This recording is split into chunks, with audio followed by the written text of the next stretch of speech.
Good morning. আমরা যাচ্ছি সবাই ওয়াটার পার্কে। তো আমাদের এখানে ওয়াটার পার্ক আছে, তো সবাই মিলে যাচ্ছি। এই যে কানে ফুল গুঁজে দিয়েছি, এই যে আমার দাদা যাচ্ছে, এই যে চিল্লার পার্টি যাচ্ছে। আর এই দেখো আমরা এখানে স্নান করবো এই ওয়াটার পার্কে। কি করবা? জান করবা? আমরা যাবো এখন শীতে হুগলিতে যাবো। হুগলির একাও মেরি না। আর এই দেখো লোকের ভালো দেখতে পারে না, কিছু দেখলেই যদি বলবে ইস ইস ইস। দেখো দেখো বাবা, বলো ওয়াটার পার্ক। Water park. তিন দুষ্টুকে নিয়ে ঘুরতে যাওয়া যে কতটা টাফ, যারা যায় তারা জানে।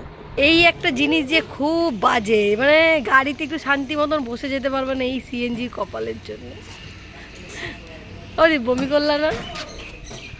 ওদি বমি করলা না? চাপ নিও না, টাইম আছে এখন। এটা বমি করলি না? আমাদের মস্তান, তুই বমি করলি না? বমি করব, ভালো করে পৌঁছে নেই তারপরে বমি করবো মুন্নির কোলে। এর এখনো বমি হয়নি, দুঃখের বিষয় নেই। তার হাট থেকে নামার শুয়ে শুয়ে বাড়ি এসছে লাস্টে। তো কি করবো, তোরা বললি একটু ঘুমাতে, ঘুমালাম।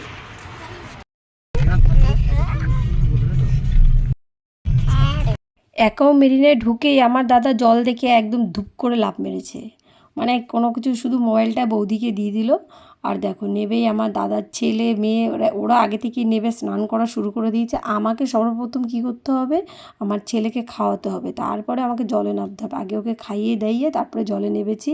ওই দেখো বাবার কোলে করে ঘুরছে, তো ভীষণ ভয় পাচ্ছে, মানে ভয়ে কাতুকুতু খেয়ে যাচ্ছে। তার কিছুক্ষণ পরে হঠাৎ ওর ভয়টা কেটে গেল, মানে ওটা দেখলেই অবাক হয়ে গেছে। পরে দেখছি মেয়ে ছেলেদের মধ্যে কোনো গিয়ে জল ঠাপাঠাপি করছে।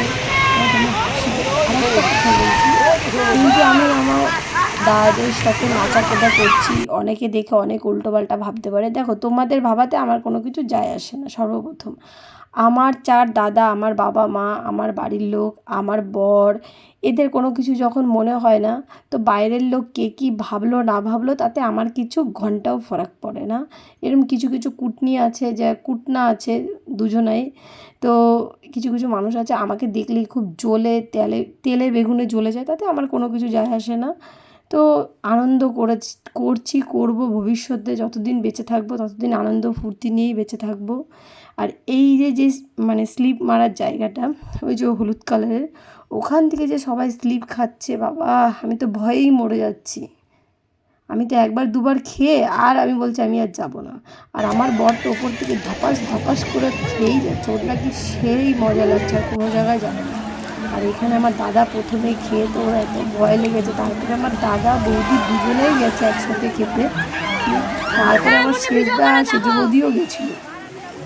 তো আমার দাদা খেয়ে খুব আনন্দ পেয়েছে। আমার দাদা বলছে তাহলে তুইও যা। এই যে আমি আর আমার বর এসছে, আমার এত ভয় লাগছে। আমার বর বলছে চলো কিচ্ছু হবে না, আরে বাঁচবা কয়দিন, একটু আনন্দ ফুর্তি করে মরতে হয়। তো আমি বলছি না না তুমি আগে যাও, আমি পরে যাচ্ছি। বলছে না না তুমি চলো চলো। তো যাই হোক, এই দেখো আমি কীভাবে পড়ছি, মানে আমার নিজেরই হাসি পাচ্ছে ভিডিওটা দেখে। মানে আমি তো প্রচুর জল খেয়ে ফেলেছি, নাকের মধ্যে জল ঢুকে গেছে। আর একটা ভাঙা চশমা কুড়িয়ে পেয়েছি, ওটা আমি আবার সঙ্গে করে নিয়ে এসেছি। আমার তো ভীষণ ভালো লেগেছে চশমাটা।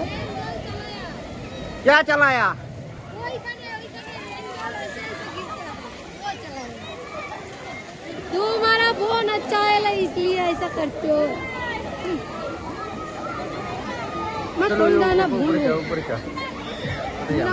भूल हो गया। আমার বৌদি আমার প্রতি অভিমান হয়েছে, মনে মনে একটু কষ্ট পেয়েছে। আমাদের ভিডিওগুলো জুম করে করেছে, আমার দাদা বৌদির ভিডিও আমি জুম করে করিনি, সত্যি আমি করিনি, আমি ভুলেই গেছি। তো আমার দাদা বৌদি ওপর থেকে স্লিপ মারলো, তো বৌদি খুব কষ্ট পেয়েছে। আমাদের এখন ওটাতে স্নান করা হয়ে গেছে, ওটাতে স্নান করে করে পাগল হয়ে গেছি। এখন আমরা যাচ্ছি ওই যে ওখানে পার্কে। আর এইখানে দেখো পুরো আগুন ধরে দিয়েছে ভাই, বিশাল গরম। ফুলগুলো দেখো আমাদের কি অবস্থা।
ওখানে স্নান করে এই যে নাচাকোদা করে এখন আমি চলে এসেছি ওয়াটারফলসে। এখানে স্নান করে আমার বরকে আমি একটু অপমান করেছিলাম, মানে একটু মানে কি অনেকটাই অপমান করেছিলাম দশম ফলস নিয়ে। কিছুদিন আগে আমরা ঘুরতে গেছি, তোমরা আগের ভিডিও দেখেছো। দশম ফলসে তো জলই ছিল না, তো এইখানে এসে আমার বরকে একটু অপমান করেছি। বাপরে, এই জলটা দিয়ে স্নান করার পরে আমার গা হাত পা যে কী চুলকাচ্ছিল, শুধু আমার নয়, আমরা যে কজন স্নান করেছি ওখানে সবারই গা হাত পা চুলকাচ্ছিল। এই জন্য বলে বরকে একদম অসম্মান করবে না। গাইস দশম ফলসে চান করছি গাইস, আমি নিয়ে গেছিলাম দশম ফলসে, আর চান হয়নি আমাদের।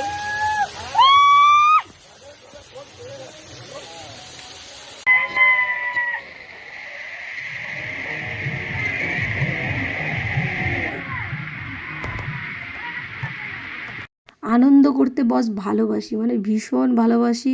খেতে কম ভালোবাসি, কিন্তু আনন্দ করতে ভীষণ ভালোবাসি। জীবনে বাঁচবই কদিন, শুধু আনন্দ করে যাই। ভাবা যায়, ছেলেকে কত জীবনে আমার শখ, ছেলেকে মেজদার কাছে রেখে, বৌদির কাছে রেখে আমি চলে গেছি আবার স্নান করতে সেজদার সাথে। এই দেখো আমার বৌদি, আমার ছেলে আর আমার দাদার মেয়েকে নিয়ে উনি খেলা করছে, মানে উনিও একটা বাচ্চা হয়ে গেছে, দোলনা ঠোলনায় উঠছে, খুব মজা করছে। আর একটা কথা না বললেই চলে না, 5টা অবধি স্নান করেছি, 500 টাকার টিকিটে 5টা অবধি স্নান করেছি। আমার বর তো বলছে আমি উঠবো না, আমি আর একটু স্নান করবো, 500 টাকাটা উসুল করেই উঠবো। তো যাই হোক, সব থেকে হিট স্নান করেছে আমার দাদার ছেলে। ও তো সেই যাওয়ার 11:30 থেকে বিকেল 5টা অবধি স্নান করেছে, চোখগুলো পুরো জবা ফুলের মতো লাল হয়ে গেছে। এই যে না, পাপার তো চোখগুলো ফুলে গেছে। আর আমার ছেলে তো ওখানে দোল খাচ্ছে, ও তো একটু পরপর মাম্মা মাম্মা করে কান্না করছিল। আমার দাদা ওকে অনেক বৌদি কোলে করে ঘুরিয়ে ঠুরিয়ে ও বলে গেছে ওর মাকে। তো আমি এখান থেকে বেরিয়ে একটু জল দিয়ে স্নান করে চুলটাকে ছেড়ে দোলনায় বসে এই যে একটু ছেলের সাথে একটু দোল খাচ্ছি, তারপরে এখন বাড়ির দিকে রওনা দিচ্ছি।